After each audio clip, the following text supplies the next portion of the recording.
안녕하세요, 존입니다. 신종 코로나 사태가 장기화되면서 많은 기업들에서 예정됐던 채용 일정이 줄줄이 취소되거나 연기되고 있습니다. 한국 취업시장 박살이 난 것입니다. 이런 시국에 따라 대기업 존버하던 기존 취준생들 중 대다수가 중소기업 취직을 긍정적으로 생각하고 있다고 합니다. 답이 안 보이니 일단 취직해서 경력 쌓고 보자는 것이죠. 하지만 중소기업 취직한다고 하면 주변에서 이렇게들 말하죠. 야, 조소기업 왜 가냐? 중소기업 가지 마라. 인생 조진다. 이렇듯 많은 취준생들이 중소기업을 긍정적으로 생각하고 있다는 설문조사와는 달리 실제 중소기업에 대한 인식은 바닥을 치고 있습니다. 소위 조소기업이라 불리는 것이죠. 그럼 도대체 중소기업은 왜 조소기업이 되었을까?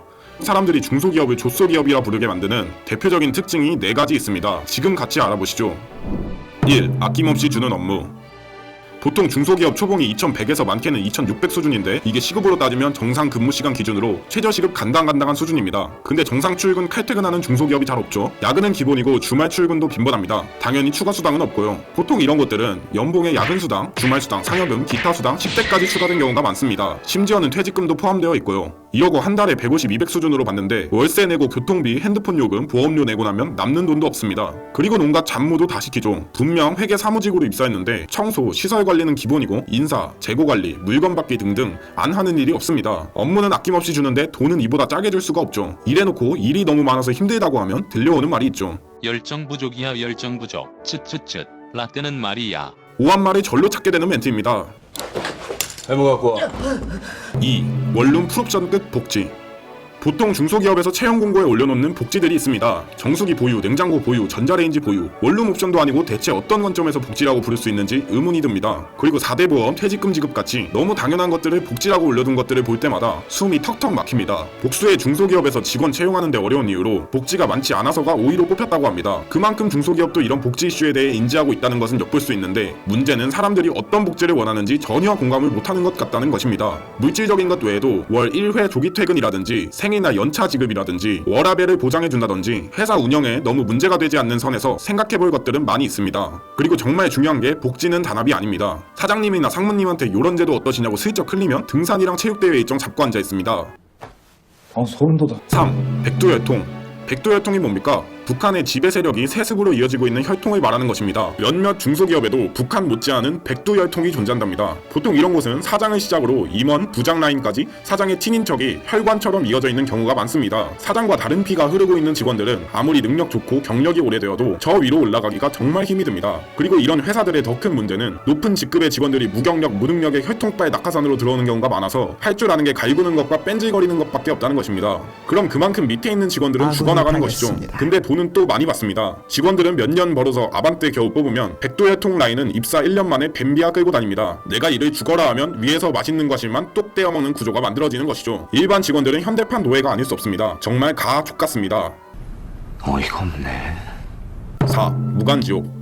무간지옥은 불교의 8열 지옥 중 가장 아래층이며 절대 빠져나올 수 없는 가장 고통스러운 지옥을 말합니다. 중소기업도 이런 무간지옥과 똑같습니다. 흔히 사람들은 중소기업을 갈 때 행복회로를 돌립니다. 일단 중소기업에 들어가서 직무에 대한 지식과 경력을 쌓고 대기업으로 이직해야지. 근데 이 이직이 생각보다 쉽지가 않습니다. 대기업에서 경력직을 뽑을 때는 직무에 대한 전문성과 능력, 성과가 확실한 사람을 뽑습니다. 근데 중소기업에서는 직무 변화가 정말 흔하죠. 개발팀에 있다가 빵꾸 나면 영업팀으로 가고 또 빵꾸 나면 인사팀으로 가기도 합니다. 돌려막기를 하는 것이죠. 또 진행하는 프로젝트의 규모도 작아서 적당히 처리하는 경우가 빈번합니다. 이렇게 하다 보면 직무 스킬 쌓을 시간도 없고 뚜렷한 성과를 내기도 어렵습니다. 그러면 결국 이력서에 쓸 말도 없고 어찌어찌 서류 합격을 한다 해도 면접에서 나의 얕은 전문성이 탄로날 가능성이 높습니다. 대기업 입장에서 뽑을 이유가 없어지는 것이죠. 물론 중소기업에서도 대기업으로 이직한 사례가 없는 건 아닙니다. 근데 정말 극소수입니다. 계란 깼는데 쌍란이 확률, 이경영이 평범한 서민 역할로 나올 확률, 만수르가 김밥 천국에서 치즈 돈가스 먹을 확률 정도 됩니다. 그래서 대부분 중소기업에 한번 발을 들이면 영원한 중소인이 되어 무간지옥처럼 헤어나오지 못하게 되는 것입니다. 그 참담하고 막막했던 그 심정을 아세요? 아시냐고요?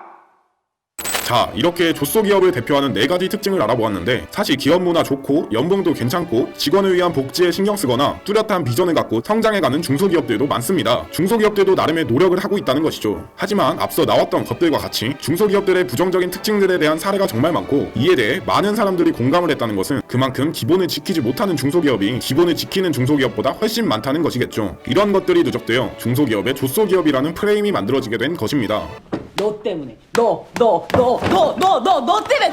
한국 기업 중 99%가 중소기업이고 국내 임직원의 82% 정도가 중소기업에 재직 중이라고 합니다. 그럼 결국 취준생도 10명 중 8명은 중소기업에 간다는 소리죠. 이런 상황에서 취준생들도 기업에게 많은 것을 바라는 건 아닙니다. 최소한의 합리적인 기준들을 통해 인간적인 대우를 해주면 충분히 타협이 가능하다고 생각합니다. 코로나로 인해 취업시장이 박살나고 많은 취준생들이 중소기업에 눈을 돌리고 있는 상황에서 기업 측에서도 취준생들의 목소리를 좀 더 귀담아 듣고 노력해준다면 구직자와 기업 모두 만족할 수 있는 건강한 취업 문화가 형성될 수 있다고 생각합니다. 다들 화이팅입니다. 이상 존이었습니다.